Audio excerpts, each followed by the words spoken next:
नमस्कार दर्शकों, आ गए फिर से एक और वीडियो के साथ में आप सभी के बीच में। आप सभी को मैं बता दूं कि अभी का जो दौर चल रहा है ये ऐसा मतलब कि चल रहा है कि माया के पीछे लोग भाग रहे हैं, पैसों के पीछे भाग रहे हैं। कहने का मतलब है कि पैसा जो कि उनके जीवन में सब कुछ है, ऐसा मतलब लोगों को लग रहा है।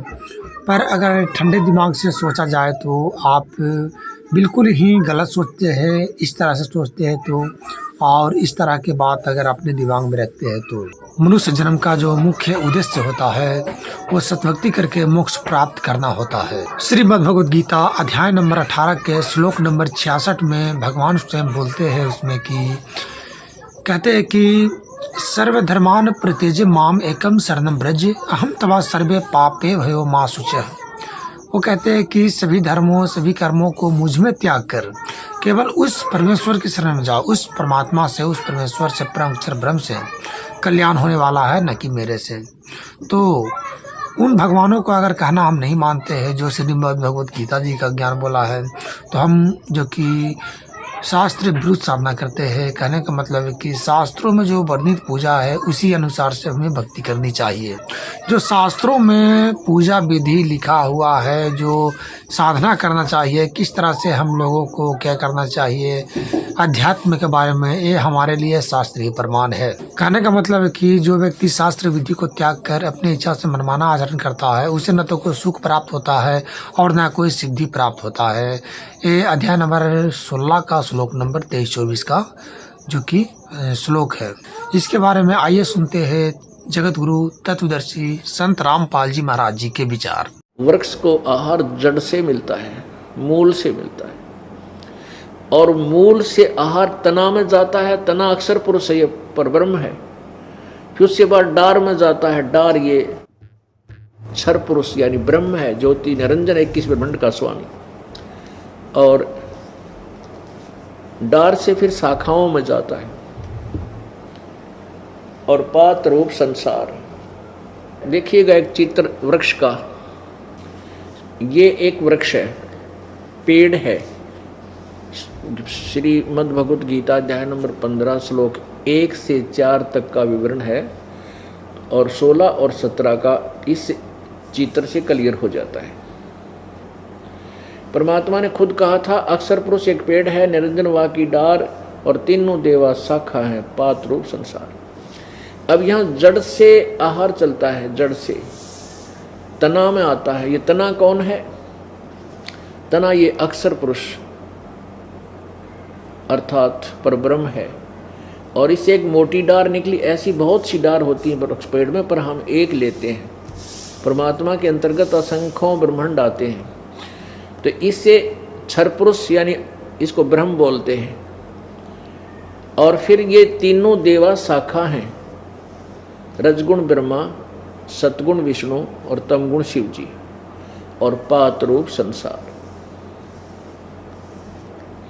तो यहाँ जड़ से आहार चला, अक्षर पुरुष में आया, अक्षर पुरुष से क्षर पुरुष में, क्षर पुरुष से ब्रह्मा विष्णु महेश में, और फिर आगे गया। तो तीनों लोकों में प्रवेश करके सबका धारण पोषण करने वाला परमेश्वर ये कौन है? वो परम अक्षर ब्रह्म है। वो परम अक्षर ब्रह्म बनारस में एक शूद्र वर्ग में, वर्ण में और धानक जाति में, जुलाहा जाति में रहने के कारण जुलाहे की उपमा से सुशोभित हुए।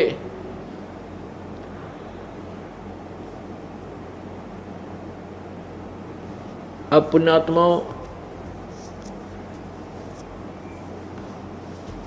कबीर परमेश्वर जी अनंत कोट ब्रह्मांड का स्वामी है और वो प्रत्येक युग में आता है।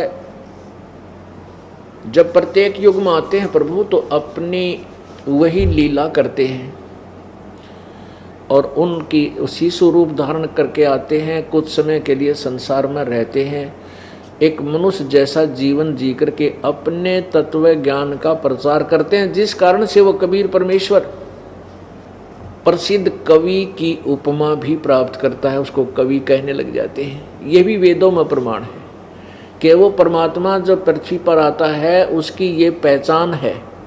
अब पहले आपको दिखाते हैं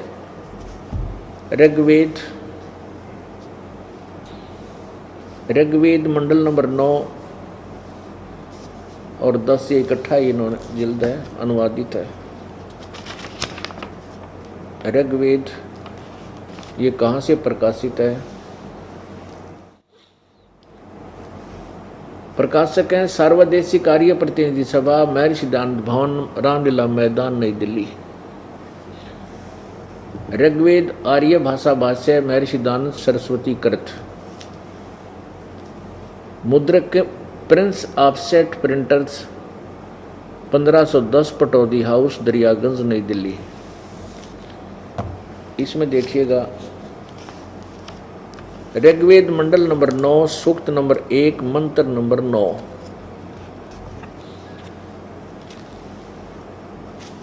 यह है ऋग्वेद मंडल नंबर 9 सूक्त नंबर 1 और ये इसकी संस्कृत है। अभी इमम अधन्या उत्सरणती धेनव, धेनव माने गायें, शिशुम, शिशु माने बालक रूप, सोमम इंद्राय पातवे। अब इन्होंने क्या अनुवाद किया है? उस सोम स्वभाव वाले श्रद्धालु पुरुष को शिशुम कुमार अवस्था में ही यानी बालक अवस्था में ही सब प्रकार से अभी अधन्या का अर्थ लिखा है इन्होंने अहिंसनीय, धेन में माने गौवें तृप्त करती है। अब शिशु माने इन्होंने लिखना था बालक अवस्था, यानी बालक रूप में प्रकट परमात्मा को सब प्रकार से। अधन्या माने बिना, अभी अधन्या का अर्थ होता है बिल्कुल कंवारी, बिना धनाई। हमारे हरियाणा में गायें को जो नए दूध नहीं होती तो उसको कहते हैं अधन्या यानी बिना धनाई, और इसका अंग संस्कृत में अधन्या, बिना धनाई माने अभी ये इसको गर्भ नहीं रहा है, और अभी अधन्या बिल्कुल यानी कंवारी बिना धनाई कि वो ये देखिएगा। इमम माने उस, सोमम का अर्थ होना चाहिए अमर पुरुष, शिशुम शिशु रूप में प्रकट उस अमर पुरुष को, अमर पुरुष बालक की परवरिश सब प्रकार से, उस बालक को सब प्रकार से यानी पूर्ण रूप से। अधन्या माने बिना धनाई यानी कंवारी। गौएं तृप्त करती हैं यानी उसकी परवरिश की लीला होती है। इतना ही हमने इसे लेना था।